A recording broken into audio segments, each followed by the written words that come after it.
सोचिए, सिर्फ एक फोन कॉल और किसी का बैंक अकाउंट पूरा का पूरा खाली।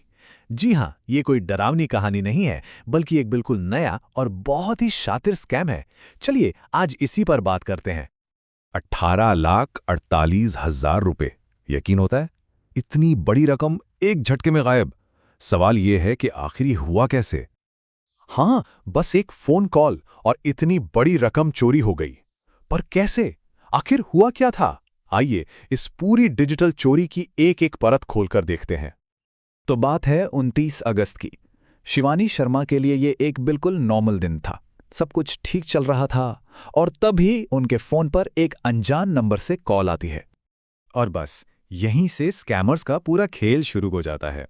कॉल करने वाला बड़े ही आसानी से खुद को एक जानी मानी मोबाइल कंपनी का आदमी बताता है और कहता क्या है कि 4G से 5G में अपग्रेड करना अब जरूरी हो गया है, मतलब मैंडेटरी है। अब देखिए, ये एक ऐसी बात है जिस पर कोई भी आसानी से भरोसा कर लेगा।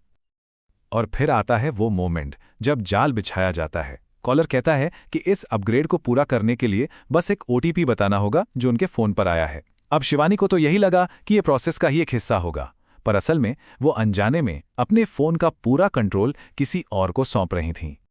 जैसे ही OTP शेयर किया, सब कुछ बदल गया। शिवानी शर्मा का फोन एकदम शांत हो गया, नेटवर्क चला गया। लेकिन ये कोई मामूली शांति नहीं थी, ये एक बहुत ही खतरनाक खामोशी थी।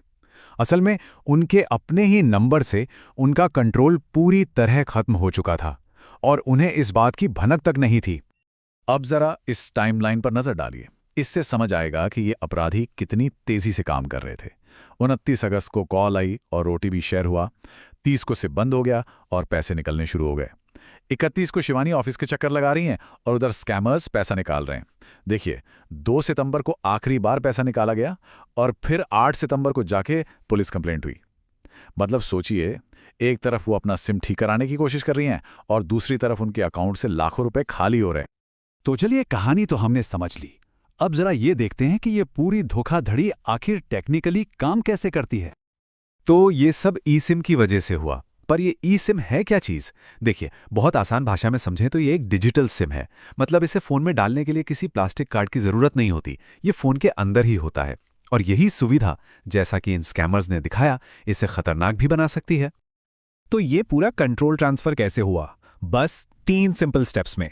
स्टेप 1, स्कैमर विक्टिम के नंबर से एक नए eSIM को एक्टिवेट करने की रिक्वेस्ट डालता है। स्टेप 2, वो बातों में फंसाकर, भरोसे में लेकर विक्टिम से वही कंफर्मेशन OTP ले लेता है। और स्टेप 3, जैसे ही वो OTP अपने फोन में डालता है, बस खेल खत्म। वो फोन नंबर अब स्कैमर का हो जाता है। सारे बैंक अलर्ट, सारे मैसेजेस, सब कुछ अब स्कैमर के पास। अच्छा, तो अब आते हैं सबसे जरूरी बात पर। इस तरह के फ्रॉड से बचा कैसे जाए? देखिए, भारत के साइबर क्राइम कोऑर्डिनेशन सेंटर यानी I4C ने कुछ बहुत ही साफ गाइडलाइंस दी हैं। पहली, कोई अनजान नंबर से कॉल करके खुद को सर्विस प्रोवाइडर बताए तो उसे इग्नोर करें। दूसरी, किसी भी अनजान लिंक पर कभी क्लिक ना करें। तीसरी और सबसे जरूरी, OTP कभी भी किसी से भी फोन पर शेयर ना करें। और चौथी बात, हमेशा याद रखें, कोई भी असली बैंक या टेलीकॉम कंपनी कभी भी OTP फॉरवर्ड करने को नहीं कहेगी। ये नियम बहुत सिंपल हैं पर बहुत ही जरूरी हैं। अगर इन सब में से सिर्फ एक बात याद रखनी हो तो वो ये है, अपना OTP किसी के साथ कभी भी शेयर ना करें। कोई कितना भी भरोसा दिलाए, कितनी भी बड़ी वजह बताए, नहीं करना है। ये समझिए कि ये आपकी डिजिटल तिजोरी की चाबी है।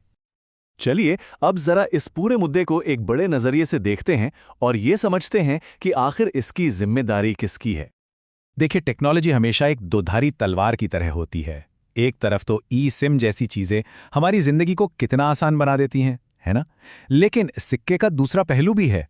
यही आसानी, यही सुविधा अपराधियों के लिए फ्रॉड करने का एक नया दरवाजा भी खोल देती है। तो आखिर में ये एक बड़ा सवाल खड़ा होता है, जैसे कैसे टेक्नोलॉजी आगे बढ़ रही है, हमारी डिजिटल सेफ्टी के लिए आखिर जिम्मेदार कौन है?